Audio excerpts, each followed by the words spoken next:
Wir haben 1964 die ersten Membranpumpen entwickelt und haben dort entdeckt, dass man sie im medizinischen Bereich gut anwenden kann.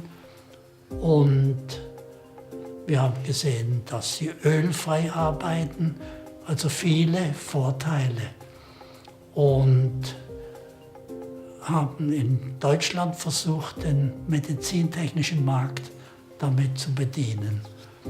Als uns das soweit gelungen ist, haben wir dann überlegt, dass wir auch dann Export machen können. Und da lag es sehr nahe, zu unserem großen Nachbar nach Frankreich zu gehen. Nicht? Und die Überlegungen waren damals, sollen wir nach Paris gehen oder machen wir das hier in der Nähe? Und wir haben uns dann entschieden, das hier in der Nähe zu machen, weil man Zugriff hatte, weil man miteinander diskutieren konnte. Und das hat sich ja, Herr Greville, über die ganzen Jahre bewährt.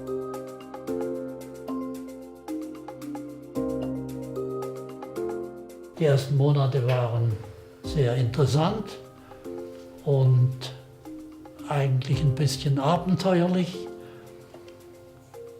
Der Herr Ledy, den wir ja engagiert hatten, um die Firma zu leiten hier, der hat empfohlen, dass wir in Paris die Ausstellung Mecanelem, glaube ich, war es, beteiligen. Und das haben wir dann getan. Der Herr Ledy ist am Wochenende hingefahren, um den Stand aufzubauen. Und ich bin dann am Montag mit dem Auto nach Paris gefahren, weil die Flugzeuge nicht mehr gingen und die Züge nicht mehr gingen. Und zur Sicherheit hatte ich 100 Liter Benzin im Kanister mitgenommen, damit ich auch wieder zurückkomme. Da im Mai 1968 sich ein Generalstreik in Frankreich entwickelt hatte, hat das unsere Pläne etwas durcheinander gebracht. Peu avant, à l'intérieur de la Sorbonne, un certain Cohn-Bendit et une centaine d'étudiants décident d'occuper la faculté, craignant des incidents. Le recteur appelle la police qui embarque tout le monde. La Sorbonne est évacuée.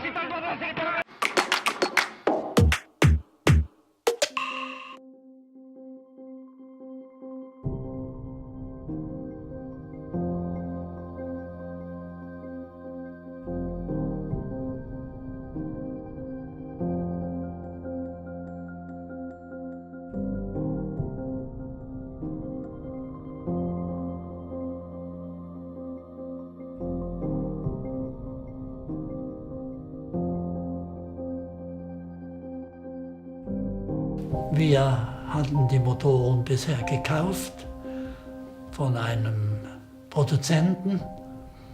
Der kam dann aber nicht mehr nach. Er wurde dann unpünktlich mit den Lieferungen, sodass wir das so nicht weitermachen konnten. Wir entschlossen uns dann, dass wir das am besten selbst machen.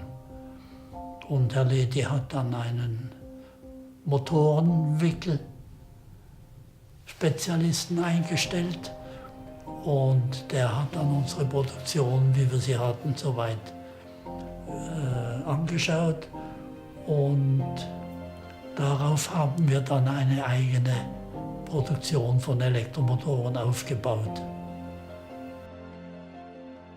En étant dans la société, j'ai bien compris que voilà, c'était une branche d'avenir. C'était évident, quoi. Pour moi, c'était évident, flagrant, sans que je pose quoi que ce soit comme question. Je sentais vraiment que j'étais arrivée dans une société saine et intéressante au niveau technologie.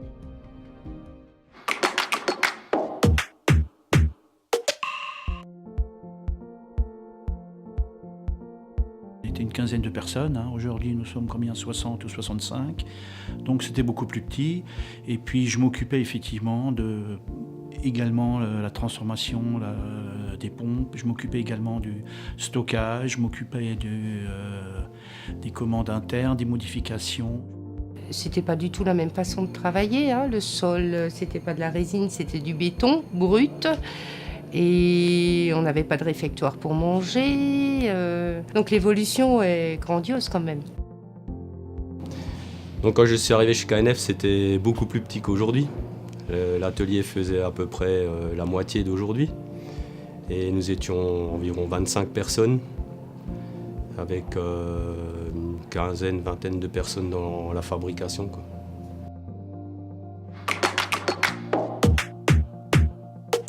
Et les bureaux étaient donc le long de l'atelier, tout le long, hein, étaient collés donc aux vitres. On n'avait qu'un quart, quoi. Le bâtiment à l'arrière n'existait pas. Au niveau industrie, technologie, on n'était pas bien haut, quoi. Donc on a évolué tout doucement, quoi, hein. Comme maintenant une machine à câble qui n'existait pas, hein. À l'époque, on avait donc simplement un virin avec une plaque, hein, où on écartait pour avoir tant de diamètre au niveau des câbles. Et on le faisait sur un étau, simplement, quoi.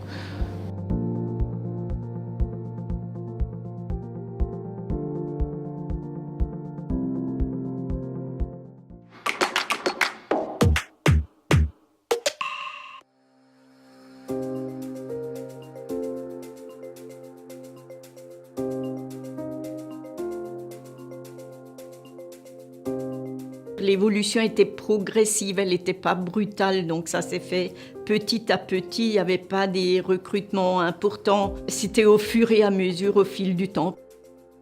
Vers les années 2003, on a commencé à automatiser, on a investi dans un centre de bobinage automatisé. Et puis il y a eu également un grand pas qui a été fait en 2007, quand on a entièrement modernisé la production, on a tout refait, du sol au plafond. Et donc on a mis en place des chaînes d'approvisionnement pour ressembler à ce qu'on voit aujourd'hui. Notre machine qui est derrière nous, je dirais la grande machine automatique, la Vickel, quoi, hein, qui est devenue automatique, hein. Les autres machines étaient semi-automatiques, quoi, et puis il n'y avait pas un rendement comme maintenant, quoi, hein. C'était beaucoup moins, je dirais à l'époque on faisait encore style une série de 100 moteurs pour en avoir 50 de bons, par exemple.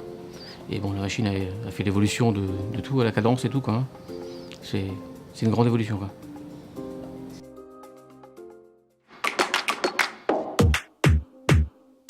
Oui, c'était une ambiance bon enfant, quoi. En plus, on était quand même une petite société, on se connaissait tous, hein, on était quelques-uns dans les bureaux, quoi, hein, on n'était pas nombreux, hein, je veux dire, donc ça se passait quand même relativement bien, quoi.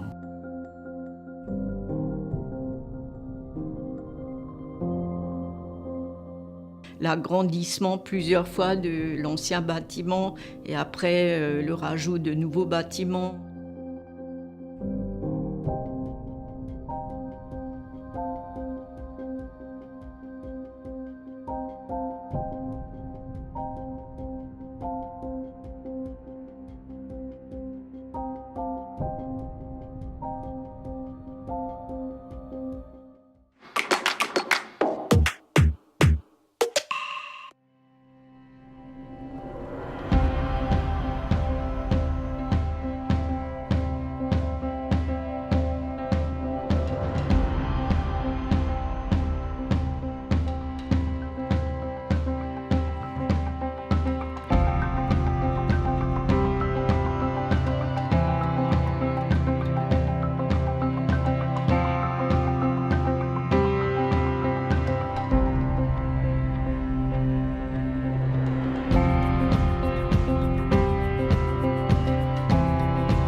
Zufall, dass das so gekommen ist und vor allen Dingen, dass ich das noch erleben durfte, dass ich das noch sehen kann, was sie alles geschaffen haben.